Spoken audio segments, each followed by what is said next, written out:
and they were all here, and I could tell from upstairs how frustrated he was.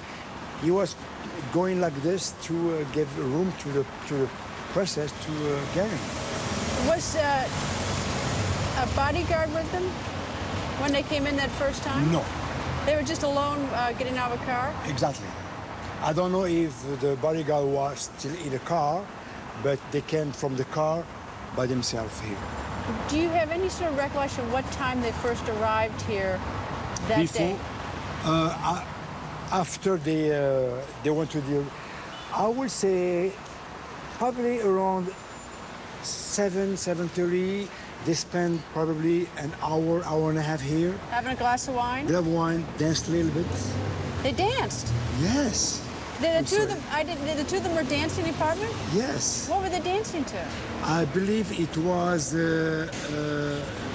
music from Julio Iglesias. Music from what? Julio Iglesias. And how long were they dancing? Maybe for one dance, you know, like this. And like always, I cough when I approach, like I'm coming. I didn't hear anything. You just said, "Thank you, Renee." That means I don't need you. I didn't hear anything, so I went all the way to the living room, and I see them dance, and then I went back. And then they, at some point, left for dinner, which was supposed to be at a restaurant, but unbeknownst to anybody, they ended up at the Ritz for dinner. Ritz. If what Dodi's butler says is true, the princess and her lover were in for a very romantic evening. But they could not get away from the unstoppable paparazzi. None of this would have happened without the paparazzi. From the very moment they arrived in Paris on that Saturday, they were pursued relentlessly around the city by the paparazzi wherever they went. This wasn't just that night at that moment. This is a pattern that had been going on throughout the summer, but it was also had been going on in Paris throughout that day. So let us never get away from the fact that if they hadn't been pursued by the paparazzi, they would have dined at Chez Benoit, the small restaurant where they planned to dine. They had to turn back because they were surrounded by the paparazzi, and they came back to the Ritz. The world was fascinated with this new couple. The paparazzi did not simply appear in Paris. They had been shadowing the princess and her lover for days.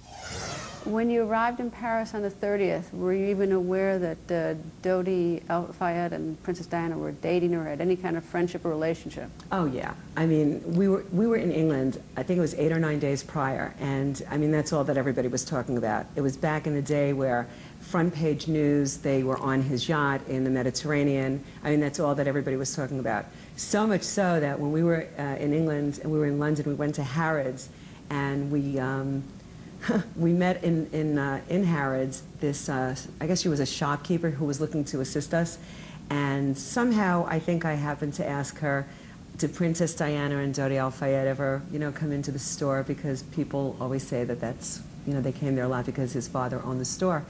And she said, oh, they're in here all the time. We were basically, without really realizing that we were doing it, talking with the townspeople, with the English folk. What did you think of Diana? And basically, you know, this was the time when she had just left Prince Charles. Everybody loved Diana. They loved her. They couldn't stand Prince Charles. That was, that's true. And they weren't afraid to say so, unabashedly. They would tell us that straight up. How about Dodi? Were you able to sort of take the temperature about how people felt about him? You know, oddly enough, we were just so curious because I suppose everybody at the time thought that what was going on, is it possible that they were, you know, maybe going to be getting married? That was more the buzz, but I think just as an American and a New Yorker, I was just really curious because everybody seemed to be very protective of her, and I wanted to find that out for myself because here in New York, everybody, you know, what you hear in the news, everybody was, poor Diana, poor Diana.